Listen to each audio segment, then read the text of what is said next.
or tangata aile e tau aso whaleanganga.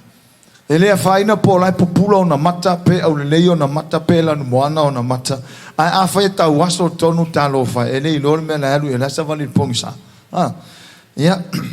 Tato wola ile tusile la tato a mata le fefe ne tusio nu melua tapo lusu malua.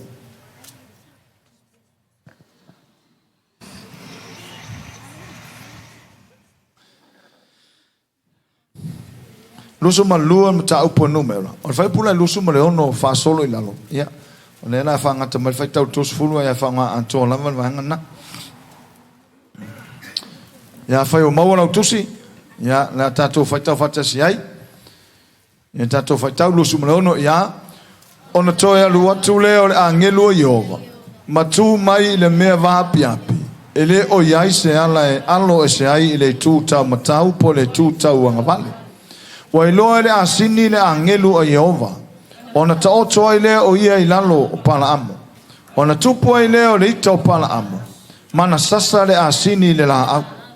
Ona whanga ngana ina le e Yehova le asini. Ile ua whai mai o ia ia pala amo. Sea ea se mea o whaia ia te oe.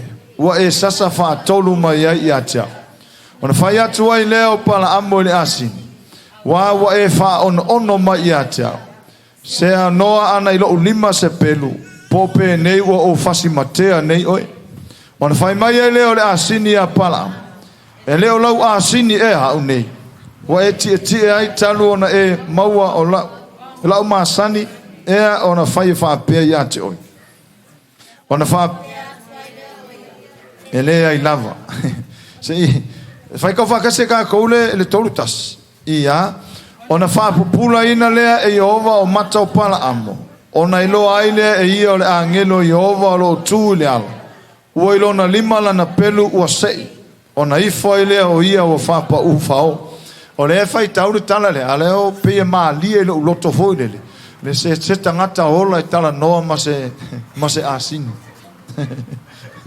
O le ata te nofo mata mafofau. Ese mo mole le anga mora tau waso fale anga.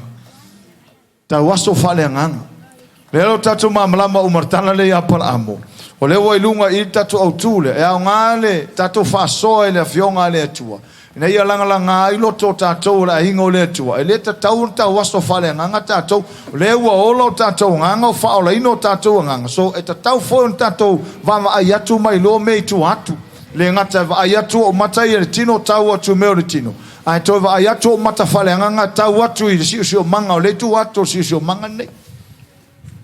Amen. O sio manga le tato te iai I o le physical realm. Ai tau fona I te mi tau te va ayato I fale nganga. Tato lo le spiritual realm. O le spiritual realm o le sio manga fale nganga o lai ai te mi nei. Ai me fengtaile ma fai tato matai ona va aya. O le afianga pole le anga mo le ia pole le manga I o le meo tau waso whalenga. O le popula o mata o le asini lo le angel. Ai oki maka o le whaiwhea. Ai oti mata o perfecta. Vai ele o lo perfecta le angel. A whai tau le iai ma tatou mawhau to toa iai e sao a e le leanga ia mo le tau waso whalenga. Hallelujah. Ia, o le mea maalia le I. A whai tau ina mai lunga le lua suma le lua. Lo suma le tolu. Mai lo suma lo. Te o ia lana asini sa ia te ia. Sa ia te ia foi au na tolua. Wa ilo le asini le angelo Yehova. Wa tu le ala. Sailo na lima lana pelu wa sei ona alo e sei leo le asini le ala. Wa ui le vao. Ona sasa i leo o le asini pala amo. E wha afo ia te ia le ala. Lan mene tupu I. Fai pua lo suma le tolu. Wa ilo le asini le angelo. Ai oki le ki e lunga le asini le ilo al perfecta. Ametana tu spaya. Wa ilo le asini le angelu ona alo seile la wa ilo ato mata le asini le angelu. Wa seile pelo le angelu. Alo eselo. Ai makwa hoki le vision le lunga. Le ki wa alo senile asini ya ngofo ko malo masasa. Ia mako ka mo fai o mai ile awala inga isavani ya. Ia fa wa perfeita wa mai lusu malfa a ua tu le angelu Yehova le ala va pia. O le ka mo fai la singe alu le ka mo fai pala amo alu e fai nga luenga le na o to le se va nga tam fai to tong ai alu e fe tu le no o le tu le tau le la fai ia mala ia no le la o sa sko inga alu mana o le taui o le langa e mele o le tawaso fale nganga Ele malama I me fina ngalo ile atua. Ele malama fo taita inga mal fasino manga le atua. Fa pea la fasino le atua me alu ele lola taita lo ma fo le taita ia le nganga. Ola sau mai lunga I le taita inga o sau I ole o tangata fale nganga sau mai I taita inga ona ole nganga o tangata la ile nganga ole atua la fa mai tu spaia o lato uma taita ina le nganga o tari ina to le atua. Pala amola kwa hokia. Na me woke mana o tau.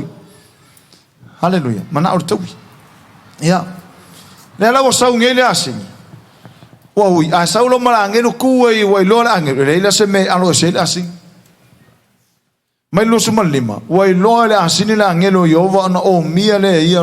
La winga wa ku la sing o mia ile va sko ngo para amona ki ile o paro. Ole mau fale ko ngunga le me ka waso fale nga. Paulan me mau ta waso fale nga ole misa mane asing. Wa tatu fai tau nei tala no atula asine tala no mai. Wa na ona nusu male ono fai mai ona toe alu watu le angelo yo. Matu mai le me vapia.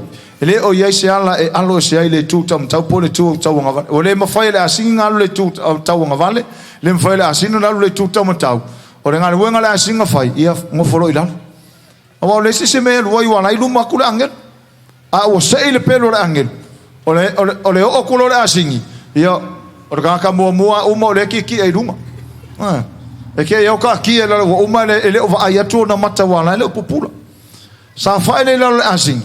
Ia a sasa sko inga sasa la ka maka waso le la.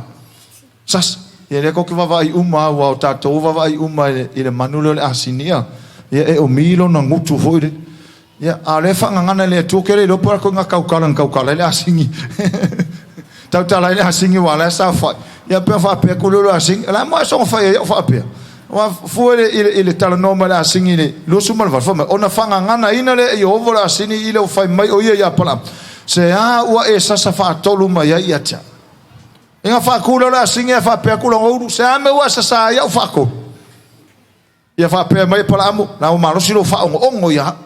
Ai fa ngo vai kala ngo mara asingi lu sumar tolu lu sumar valu vai mai se a se me o fai ya te oi o esa sa fa tolu mai ya te sa lu sumar iva on fai ya to le pola amole asin wa e fa on ono mai ya te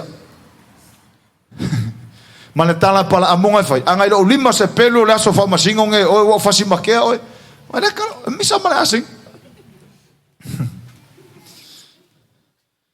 Ia langa le o ka ko ring asing ngenga asing na feo isolo o le va makua le pikole ka kera ko si pola fero aka va ile asing le awala ka ke ngofo maka mafo fo kala le ina maka o kio le tu fa ngana le tu la asing fa populai mata o titi asing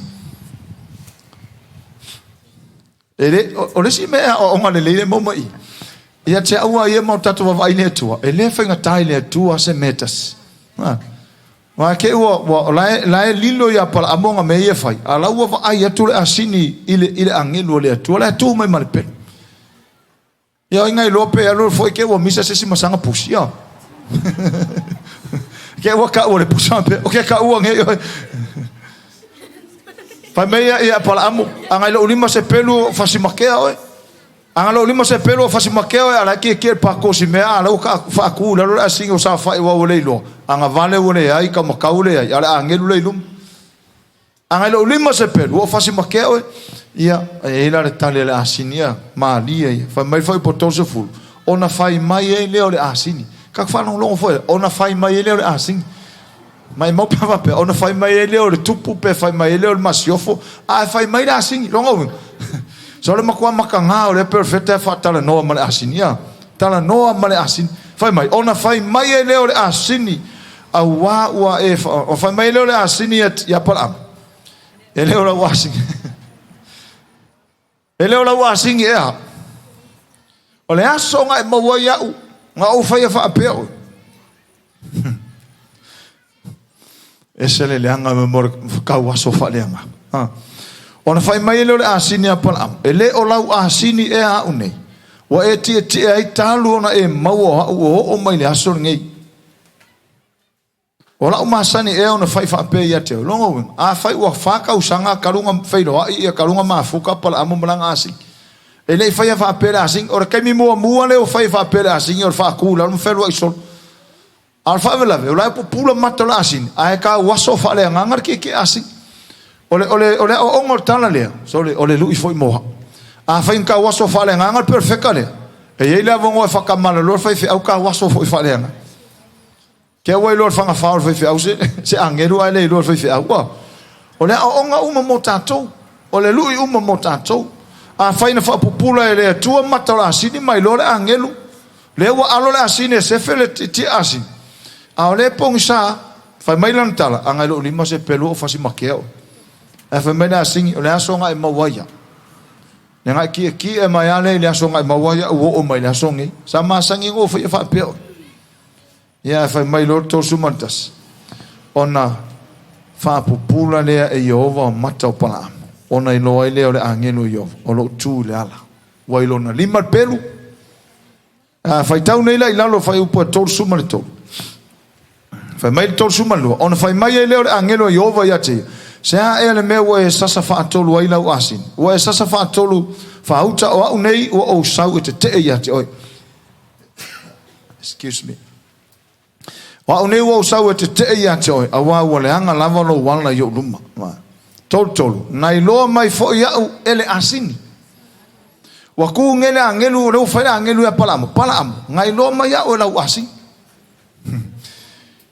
nai loa mai fo iau ele asini ma alo ese fa tolu ya tia anale alo ese o ia ya tia pope ne wo fa sio tia o e fa sa asini ma va ile mo le anga mo le fa fitai fo ia ele asini le mata ala wa va ia tona mata ai lo ele asini o le otita waso le matai ia popula ona mata ana ta waso le matai ta waso la asini ia wifi le te asini o le lu ile mota to umo le hinga o le atua ole ta waso fale nganga e fang tauna ia va ai falinga fanga tauna ia la ngona le musu mai o le atua fa pe mai ia o mele tauna e fai a fea mele tauna e fai a fea ia o tato plans o me uma ia e fale tonu uma la sanga o tangata pe a fai e ta waso fale nganga haleluya o me uma ia e ia lava ona mafuanga tolo ni meta ua e mafaiona fa so ai mata to wanga ya to lava nefia tau i morta to time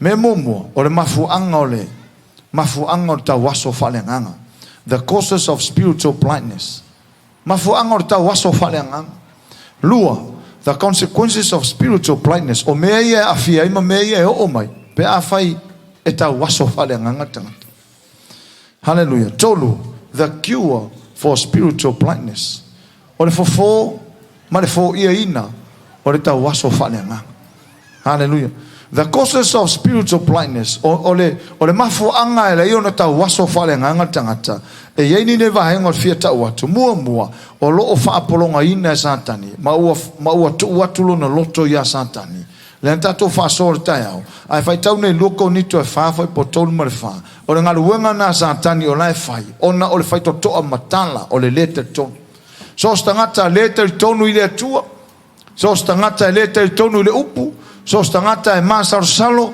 wa no foata ita matatala lo ta fai toto e sa waisa antani e fa pongi sa o tamata le la fai mai fa pongi sa ina mata o e tangata ile ali o nei la lolangi o e lete tonu o tangata lete tonu tangata na e fa pongi sa e sa tani o la tomata no winga o onga e tatau ona popula tato falenganga tato vava yatu le lumana tato vava yatu le ngalue mai o le atua tau te la ngona ta inga le atua mo tato ele tatau on tato wonge falenganga le tau tato tawaso falenganga tau tato vava ai falenganga mo tato lo me lilo ma lo le atua say amen keusia tasila le mafuanga the causes of spiritual blindness mua ia o ngaluenga fa satani lua o le faa mawalunga po o le loto malo po le loto ma hallelujah si le fole le Roma luom tau po Roma tau po lua Roma tau po lua ya if fai tawina maila fai puna e limo maleono fa maile Roma tau po lua fai po limo maleono fa mai foi po lima ya ai pe tai o lo loto ma malele salamo e te whaaputu ai e mo oe le tō sā i le aso le tō sā. Ma le whaalinga o le whaasana tonu a le atua. Ono, o le na te tui na atu le taui tai tasi i tangata. E tusa mala atou ngā luanga. O le tele o le maa o le loto tangata whainga taona ia i oe le upo le atua, matalia le upo le atua. La e tau le upo le atua, e le tai kea. Tau le upo le atua, e le tai mana ia. Fola le upo le atua, e le tai ano iai. E fai ale mea lai mana o i e fai. Mea la na tau o le loto maa. Fai mai lolo o Paulo le kalesia lea. O lo loto maa, ma le mfaun salamo. E te whaaputu ai o le meta hua le iwhai mai. E te whaaputu ai ea mo oe le tosa. E whaaputu ai au le tosa o le. E le whaaputu ai sesi tosa i o lunga. O le tele lo loto maa. O le aengofo a whaaputu tosa i o wa lunga. A ola le aso whamsinonga le tua. E whai unga le tua i la unga ruenga sa whai a o wola le langi nei. E whai unga le tua le mea sa o whaia. Le la whai maitala tuspaia. Ai pe tai o lo loto ma ama le salamo. E te whaaputu ai e mo oe le tosa i le aso le tosa. Ma le whaalinga o le whaasana tonu le atua. O le aso le tosa. Ma le whaalinga o whaasana tonu le atua. O i la tau e tait o loto ma lo. O loto foi le fiua tau le upo le atua. Ai whakel whaale angoa iai. Ia, ko kiki e kai ia. O lea kausanga se le kai ia. Eva le kai. Whai ako lea ko ingangau. Whai ako lea ko ingangau. Whai ange lea wha maulunga. O le loto maa ale meanga. O le musu e talia le upo le atua.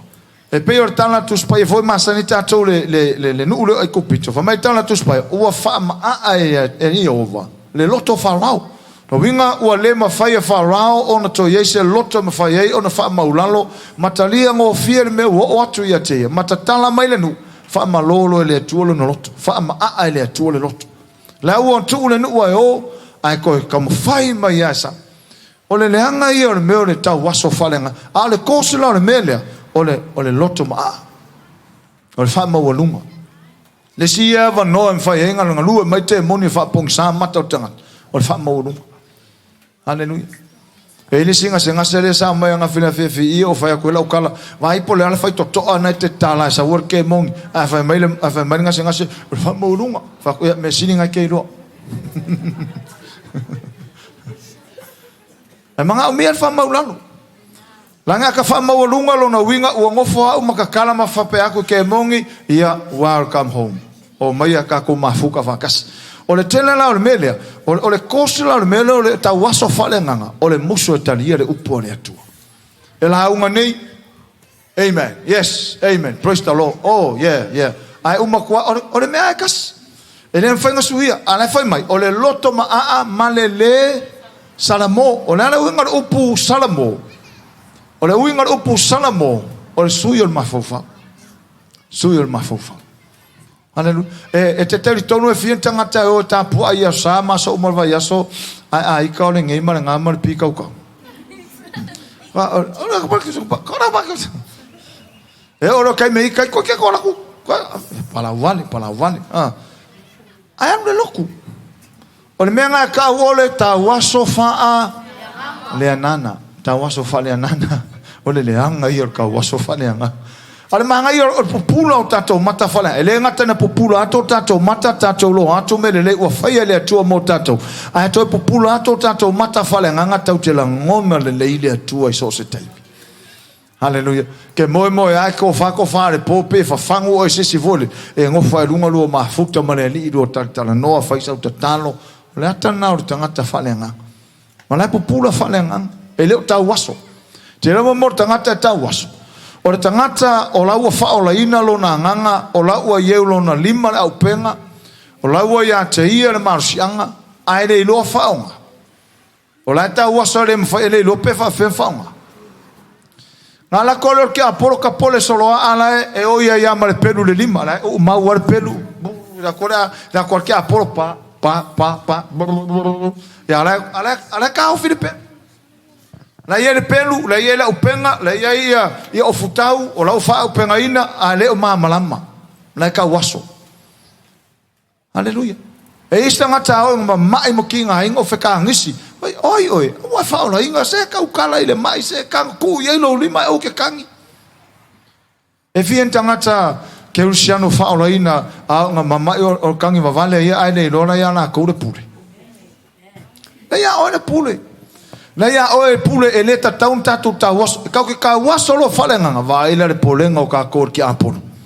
Sau or ki aporo eu ia oso ilunga sau ki aporo pingi. Ai aka ko malama ma pupula o tato mata. E le tai ma whaia ki aporo ngos whaia ka kou. Aisa kau ke malama le whaunga ina le pule lea. Le uto ina mai a te tatou. Say amen. O le kai mea oso mai ke aporo kau ke kau kala i le manu malo. Tau te tau tala i le pule o tuina mai. Ma tatou oso whaia i te mon. Hallelujah. La lan mafuanga o lesi lea mafuanga o le tau waso o le tangata whalenganga.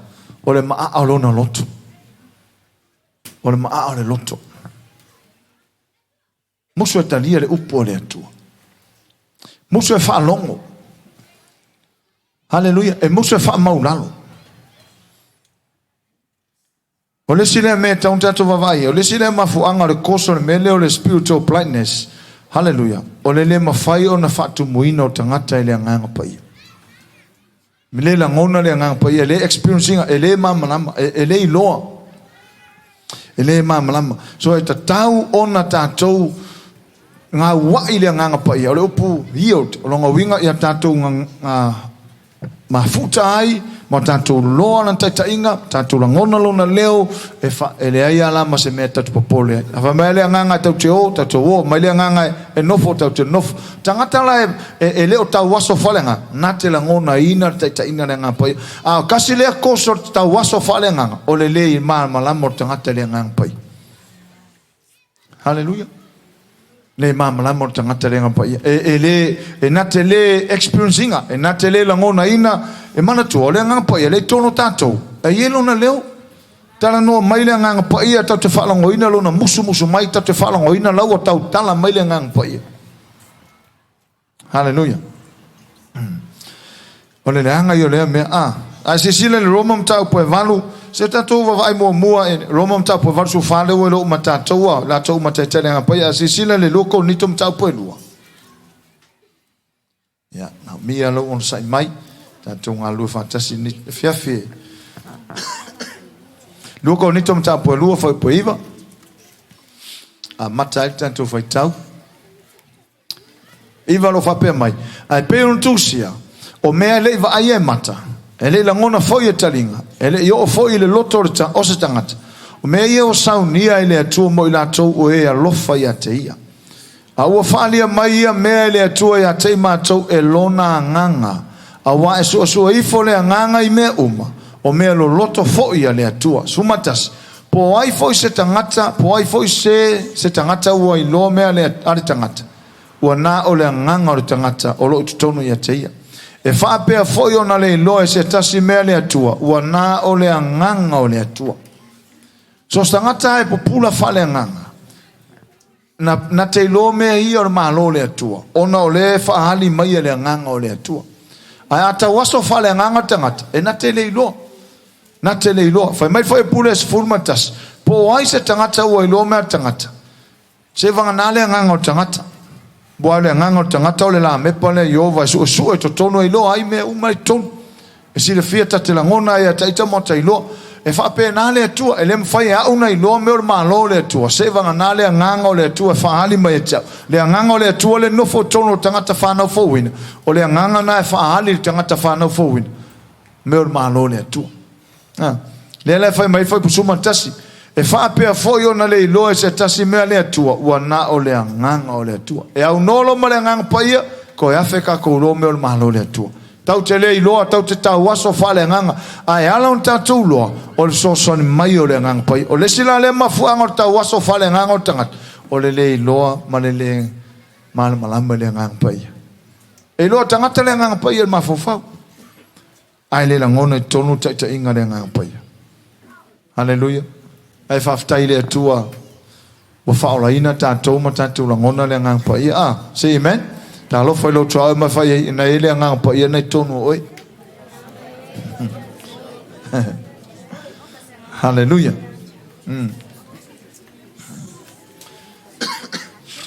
o le si koso le mele o ta waso whale nganga o le tātou wa whai ne tonga fiti ma whape naona mai le ia tātou yo tātou lava tuina nau.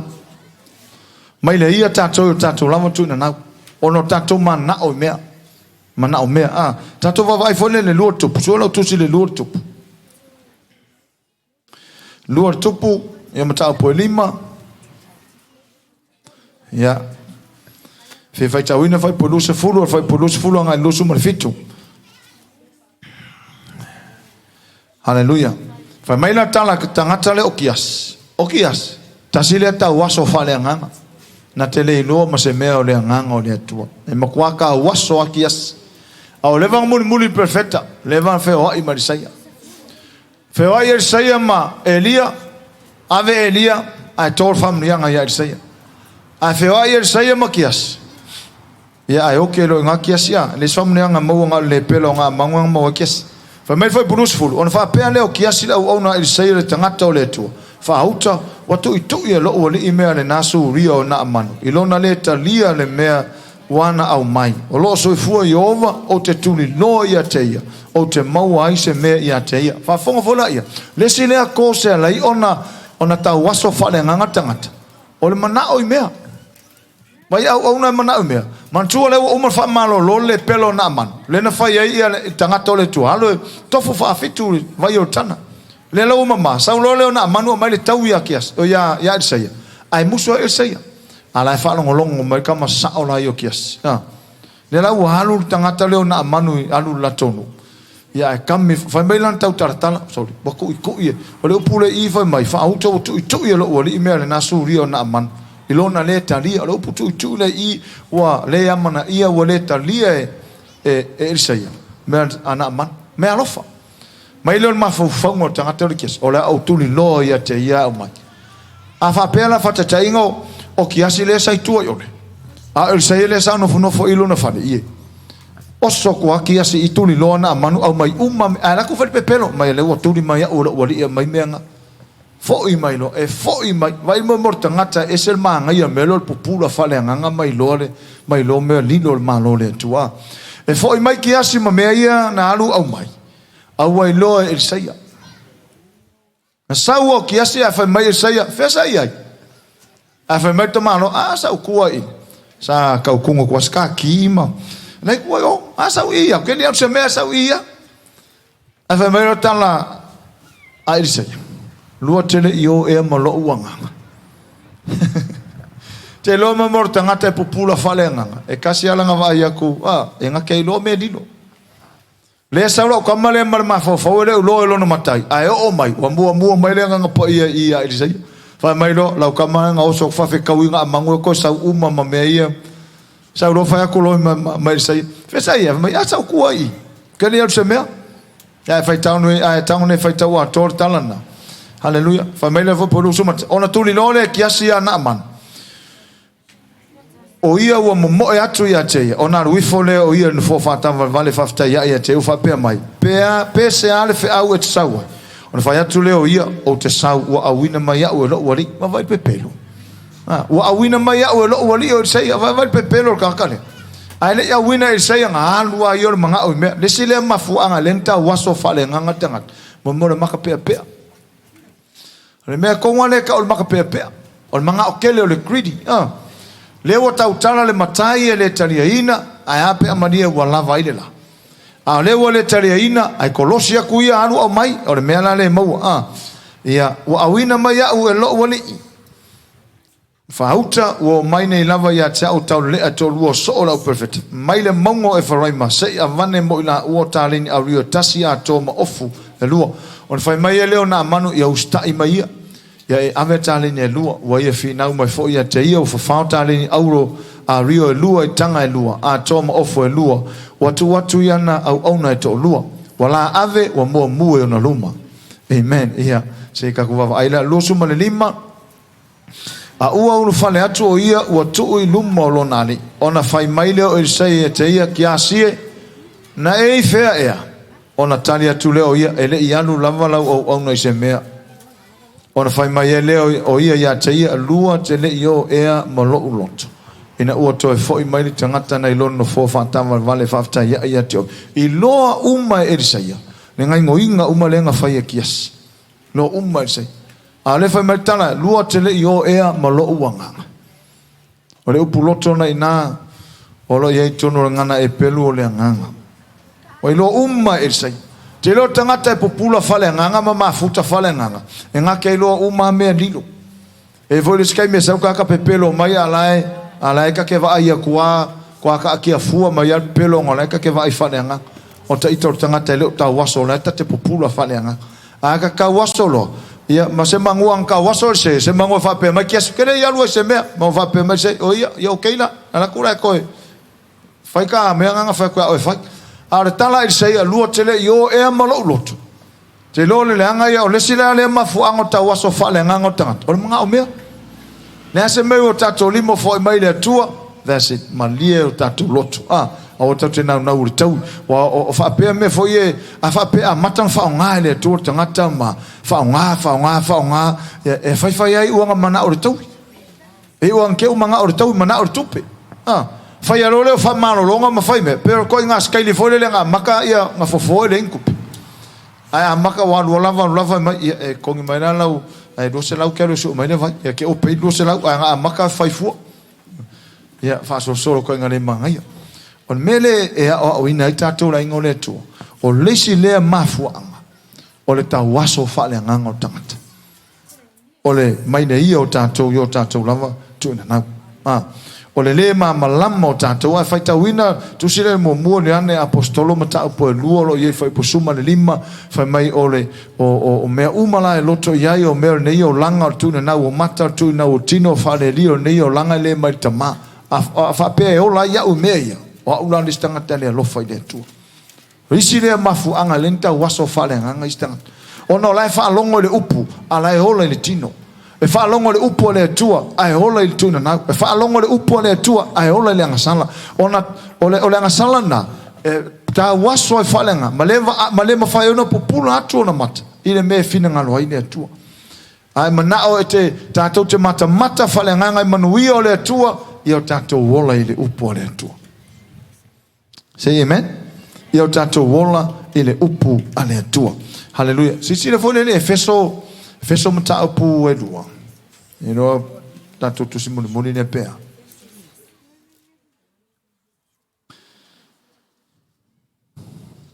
E se le matango fie mo mortanga tai popula fale nganga. Ai mo kwa fale to nu mo mortanga tangata fo fana fo wina ata waso. Ya tato wo talo Paulo. Fa mai fai po suma lima o falongo longo ya Efeso mta mo suma lima o falongo longo lo to fato tu le lio Yesu ma lo to lo fai pa io malava suma le ono o le melea o dele mapwai il fa fatai ono o to o ta o to ya o tano suma fitu ina ia fo ya tu to le tua o lo tato lio Yesu Keriso o le tama e ona le mamalu le nganga e ona le poto male falinga ina ia o to wi lo le o ia suma vanu ia fa popula ina mata o to loto ina ia o to wi lo le winga le famo e moe ua ilona vala au mai ma le winga o faula inga me le o ilana to finga wasili mo le au pa ia amen haleluya o tatalo fa fetai o Paulo ile tua no Efeso fa longo la apostolo fa tu tangata Efeso e le ito e malolo le lo pesa fa per talo tu malo fa fetai lava le tu ono Efeso fa fetai ono anga le leyo la ofio fa tu tangata Efeso wana fa longo lo Paulo fa tu tangata Efeso ina lio Yesu male lofo Efeso ina upai tangata ole ola o apostolo e le ito e mapu fa mai ole mele o tele mapu ai fa fetai ono auto hallelujah. Ele ngalo e tia ule na faolaina i lo wanga. Fa fetai ai le atua ono tangata na faolaina i lo wanga. Ele o ngalo ia tia. Hallelujah. Fa mai le tatalo Paulo. O le tatalo nei l'apostolo fa mai. Ia fo ayatu ele atua lo tato lio Yesu Keriso o le tamae ona le mamalu le nganga ona le poto mal falinga ina ia i lo le ia o tou le atua. Tasi le mafuanga le no ta waso fa le nganga tangata. E lack lona understand e le lavalo na ilo e le lavalo na mamalama I le atua. A o le alma fuanga I lo le leye tatou le atua. O lo tatou maua o le anganga o le poto marfaninga. Le anganga o le poto the spirit of wisdom and revelation. Fai mai le mana ongo Paulo. Ia foa I atu le atua le tama. Le atua o lo tatou li o Yesu Keriso. O le tama ona le mamano. Le anganga ona le poto ma le falinga. Ina ia I lo le iai o tau le atua. Te loa le sile mea te loa o le mafu on tau waso stanga. E le o lama lo la tau loa I le atua. On tau loa le le atua. Ia whafonga le whausuma le van. O le mana onga le nei o le apostolo. Ia popula mata o le Efeso. Ia whapopula ina o tau loto. Mata o tau loto. Ina ia o tau loa le leile winga. E ia le mafu anga le tatalo le apostolo. Mua mana onga le apostolo. Ia popula mata o le loto. Mata o le anganga. Hallelujah. The eyes of your understanding be enlightened. Rongo winga mga umia Paulo mata. Ele nga mata ia o mata ia fa nga moritino. Aya isi mata I totono I mata ole nganga. Ole tangata moni le totono. E ia foi ona mata. E ia foi ona talinga. Ele on foi ona aya toi tato Paulo mele nga tato ai ia o talinga ia, ma mata ia, maritino ia, aya ile tangata moni le totono. E ia foi ona mata. O totonu la le mana o apostolo ia popula. A popula o mata ia. E ngata mai o le mele le kapaka. A popula mata o le anganga. E lo atu se mea mamau. E lo falinga. A popula mata o le anganga. O le mana o ngala apostolo ia popula mata o le anganga ia tatala ia talaia mata fale anganga o le kalesia Efeso. Awa e Paulo o le mea e mawhai ai ona I loa e Efeso. Le winga o le wha mo wala au mai ai le atua ia tatu. Le whainga u loa pefa o le ale mafuanga o lo uiai la langi. Se longa popula o mata. Le whainga u loa mafuanga o lo tatu o le wala au mai o le atua ia tatu. Se longa popula o tatu o mata. Whai mai le apostolo. Ia wha popula ina mata o tau loto. Ina ia o tau loa le winga. Le winga o le wha moe ua ilo na wala au mai. Ma le winga o le whaula inga mea le lei o ilana tō finga o siri mo le au paia. Ma le winga o le siri se lava o lona mana ua ia I tatou. O e wha tua tua. A le popula na o tatou mata whale nganga. E le mwhainka kolo le tono tatou le mana. Whai po e sumareiva. Ma le winga o le siri se lava o lona mana ua ia I tatou. Tatou whai tau whatasi mai whai sumareiva. Ma ngai e whai sumareiva. Ia. Ma le winga o le siri se lava o lona mana ua ia I tatou. O e whaatua tua vai. So sta ngata whaatua tua. Lai e ua ia te ia le mana o le atua. Lai ia te ia le mana. Hallelujah. Lai ia te ia le mana. O le mana la lea. Hallelujah. O le upu e lene o le exosia. O le mana lea. E mawhai e no tatou whaia ngā ruenga. Whai mai.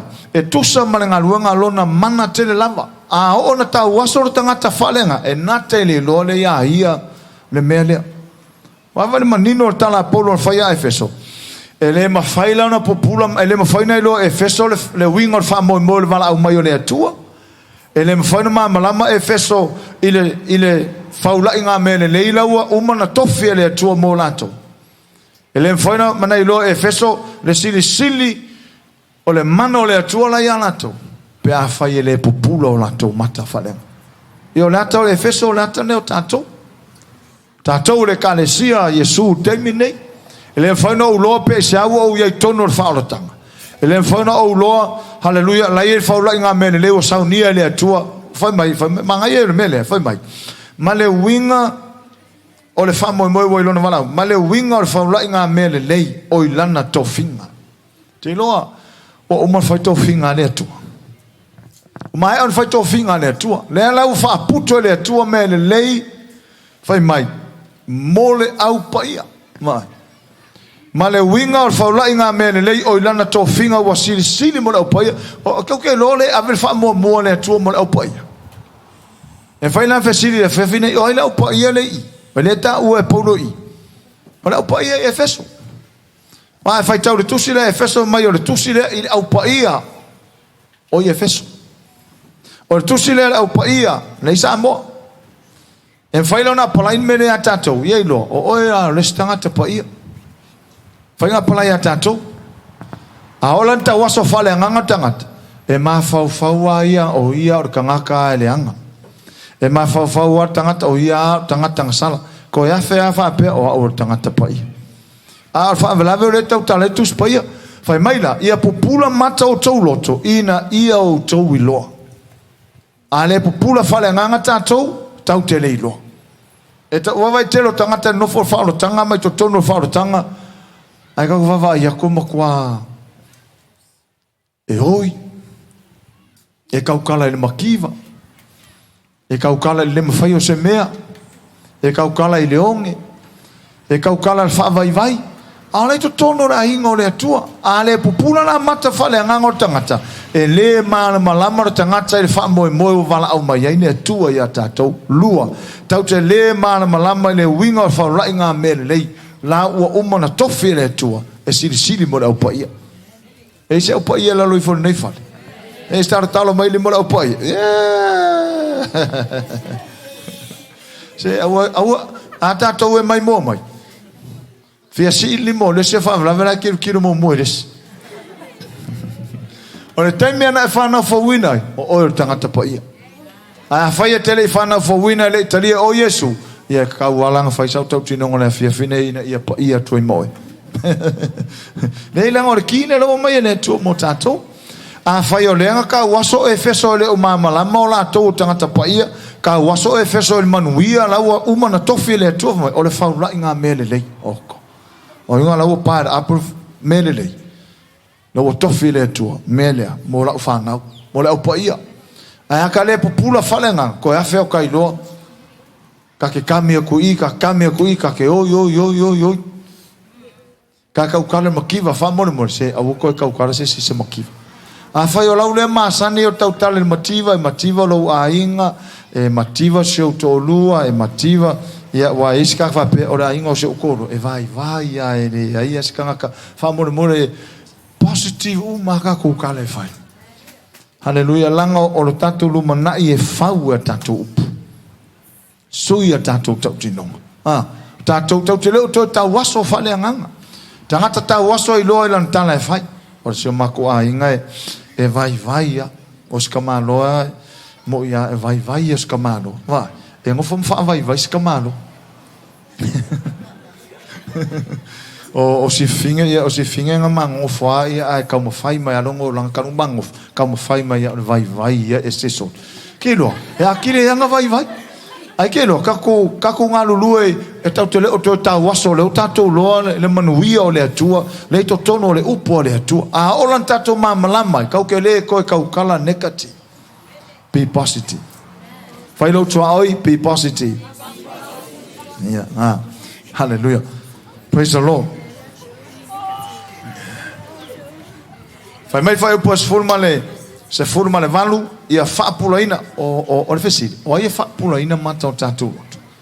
E le kai mawhai, wale ai se sau pu e o makas kai o kako ave o le fai whiau se i whapupula mata o loto. E le mawhai. Ma kua fai whaakusa lenga o fai a kua meo kiliva. Meo kiliva o le morilua, ma kiliva o le fai kaanga, ma kiliva o le kalepe fale. E fiua kiliva se longa, e le mawhai nga ke alanga o le meo le kingo. Se longa waka ngā wai le upu whako ila loinga lo le ka le pe fale ma ngā oi ma le makaiku ma le murilua ma le whaikaanga ma le kukupa auke ma le ngā oi e le mawhai se i longa e whai e ka ika whai unga a whai ua whai maitus pa ia whaapapula i o ka ngau iai ia o ta nau iai ia puru nau ia o ta fia inu ai o ta fia ai o ka sa ili ai kaimi uma. Hallelujah. Mele tasile mea sa fai foi la tau tinonga sa o walo sa ilia ile tua. O lo mana onga ta te fia i loa le mamanu o le tua. Ta te fia va aile matautia o le tua.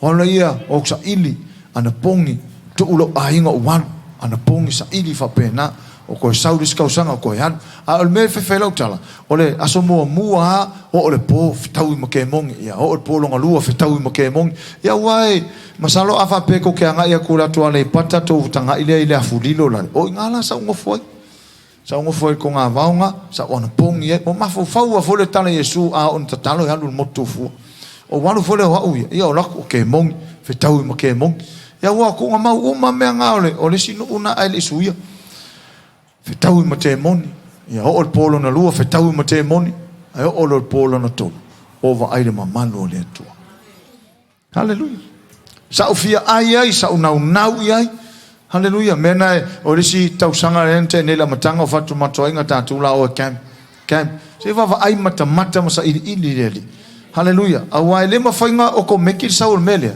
e yele tanga le wenga fai ka ke fia aka fia va ai lo ma fia populo tomata e yele ta parte play ele mafainga ko ngofo ia supo ia so uma ia fa ia sau ia ke ia popula fa fo se io ka mak ne e yele ka ngale wenga fai ka ke saili ka ke ngau ka ke pulu nau haleluya ia ona tamau alole manto tatu tala Yesu o le tu to ina mai haleluya o le tawa nau ma saili pe saili eta tawa na mau mele au yestanga ta fia inu fia ai fa le nganga pulu nau manuia ia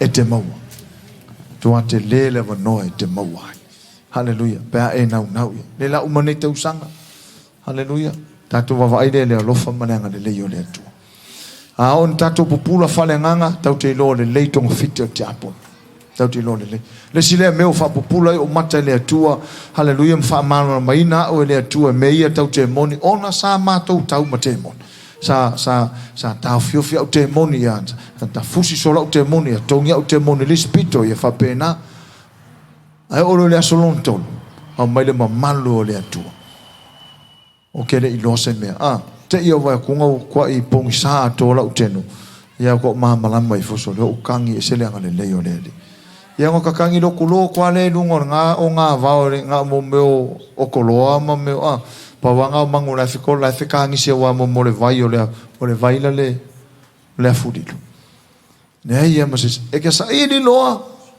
to mai le tu mo tau te nau lo iai fa manuia mai lo le tu ya tato tato nau ya tato lo me lilo ma lo le tu tato sa i tato va ai tato nau iai e to ina mai mo haleluya ale tato wa ina nefiafi se le anga mo morita waso fale anga ta waso fale anga sto ina le ia wa popula i matola na asini nei loia o le matanga ia anga o perfecta le e saka kauanga awonge ko perfecta pe fa pe o fa popula matola ta asini ia ai le popula o tamat wa kaunga ka ma nga kai pe fa pe o ran ke ko la asingia ai lo la asingira ngelu ai le lo kasau ka mawa le sikai me ka la kula asuila ka singa fa pe mala sing ke fo lo le mali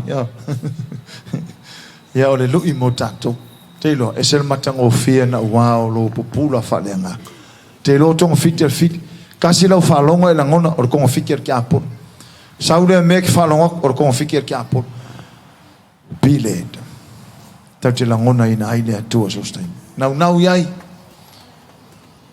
ya sa ili tatu sa ili kero ke menge o va ia uia mo matamat sorry e ser sa o ke mongile sa a fa sa le alu la langi e ka ka fu sa le alu tatu la ingole tu a fa sa la langi ka ka un sili ku sa o tatu la ingole tu al mele tupu e sa la langi ai ka usi lo la ingole tu fa taila ile tu no la na upu mo tatu ye lo ya ve o stangata sa falenga ai makaukia fainga lenga pa ia pe o ngai makwa makaukia ele mafamatala ina o ana lu ka kolor ku spayer te malo folelo o apolenga ika ya enia o ke ya apola ke kulang kawiota lu so fangu pe kasi foila ke kuor ai koso so fangu kwa sa ke ia apole masapasi kulumo elia ala futi la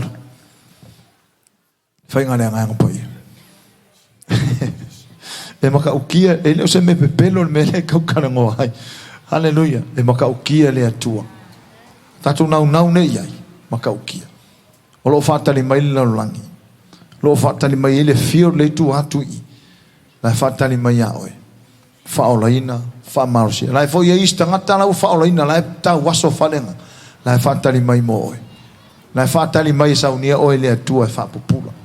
Whaatali mai moha o whaatali mai mo tato. Ia, whamanuia le atua i tato uma. Ia, ve tato se lui le mo tato neva yasu. Ia nga le mai le atua. Awa tau te tau waso whaleanga. Ayo tato pupula whaleanga. Hallelujah. Fa mai tala tu spaia e le mfonta to lo me le leo ta pena le atua. Pe ata tu tawas. Le mfonta to lo fa mo wa ilona vala au mai. Pe a fai le pupula o tato mat. Kalesia Yesu yo tato pupula whaleanga. E se mata ngo fia le pupula whaleanga. E leo le pupula o mata le tino. A o le pupula o tato mata whaleanga. Hallelujah. Tato lo aile ye angelu. Pui pui a tato. Tau te lo ai le iai le atua e so soane a tato.